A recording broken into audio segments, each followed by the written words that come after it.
ملګرو سلامونه. قدرمنو، بر اوچې ته ویلی شي او اعظم لوی ته. نو د بر اعظم مطلب دی د اوچې لویه ټوکړه.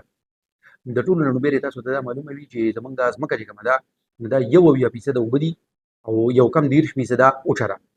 دغه اوچه چې ده نه دا په 7 غټو ټوکرو کې تقسیم ده او دغې 7 غټو ټوکرو ته 7 بر اعظمه ویلی شي. په دې 7 واړو بر اعظمونو کې د ټولو نه لوی بر اعظم ایشیا دی. هغه د رګبي ریاض سره دی او که د آبادۍ ریاض سره. د ټولو نه لوی بر اعظم هم ایشیا دی. تیره ویډیو کې موږ د ایشیا د تاریخ یو لنډه جایزه اخیستې وه. د نن په ویډیو کې ایشیا کې څومره ملکونه دي، کم کم مذهبونه پکې فالو کیږي، د هر یو مذهب فالوور څومره دي، د ایشیا رقبه، آبادي، اقتصاد او اکانومي، نو دغه جنرال نالج در سره شیر کوم.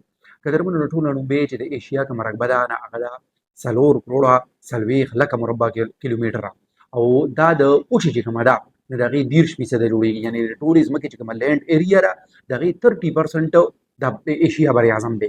ورپسې چې د آبادۍ خبره کوو نو هغه بیا ډېره زیاته حیرانوونکې ده، ځکه چې یو طرف ته صرف ایشیا او بل طرف ته 6 واړه بر اعظمه. نو تاسو ته به دومره پته وي چې په هغې 6 بر اعظمونو کې یو بر اعظم انټارکټیکا خو غیر آباد دی چې هلته د ډېر یخ د وجې نه انسانان اړو آباد نه دي. خو چې دا کوم پاتې 15 بر اعظمه وي نو یو طرف ته د دې 15 واړو بر اعظمونو آبادي او بل طرف ته صرف د یو بر اعظم یعنې د ایشیا آبادي. هغه چې سیوا ده 80% د دنیا آبادي چې ده نه هغه په ایشیا کې میشته ده، دلته کې اوسېږي. یعنې موږ په اسانو الفاظو کې ویلی شو چې 60% انسانان ایشینز دي. دا خبره چې کله په لومړي ځل باندې هر انسان واوري نو لکه ډېر حیرانه شي تر دې پورې چې یاره داسې څنګه کیدی شي. خو داسې ځکه کیدی شي چې د دنیا د آبادۍ لحاظ سره د ټولو نه غټ ملک اوس هندوستان دی، ورپسې چین دی. د دواړو ملکونو په شریکه باندې د تقریبا 2 اربه 80 کروړه آبادي جوړېږي. نو لکه د ټولې دنیا په آبادۍ کې تقریبا 40% پورې خو صرف په دې 2 ملکونو کې ده. موږ دا ویلی شو چې د دنیا هر یو 5م سړی چاینیز دی او د دنیا هر یو 5م سړی انډین دی. لکه تاسو د دې نه اندازه ولګوئ چې یورپ چې دی نو د هغې ټوله آبادي 50 کروړه یا 80 کروړه د دې منځ کې ده او بل طرف ته د انډیا یوازې آبادي 141 کروړ ده. د نارت امریکا بر اعظم چې دی، ساوث امریکا بر اعظم چې دی، د هغې آبادي هم دغه 50 کروړه او 80 کروړو په دې منځ کې لګبګ ده. اوس که د اکانومي خبره کوو نو د ایشیا جی ډي پي ده 39 ټریلیون ډالر، یعنې یو کم 40,000 بلیون ډالرز. نو دومره زیاته جی ډي پي سره ایشیا په ټولو بر اعظمونو کې په ټاپ باندې ده، په 1 نمبر باندې ده.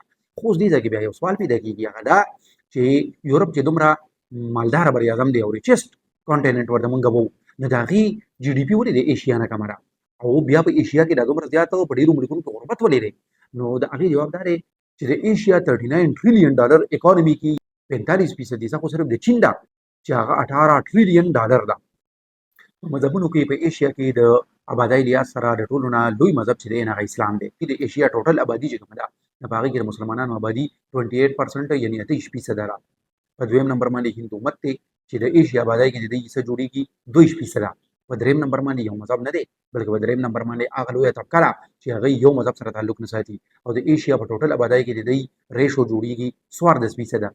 په چاینا کې چې کوم مذهبونه پیدا شوي دي چې چاینیز فوک ریلیجنز ورته ویلی شي د هغې آبادي د ایشیا ټول آبادۍ کې 10% ده.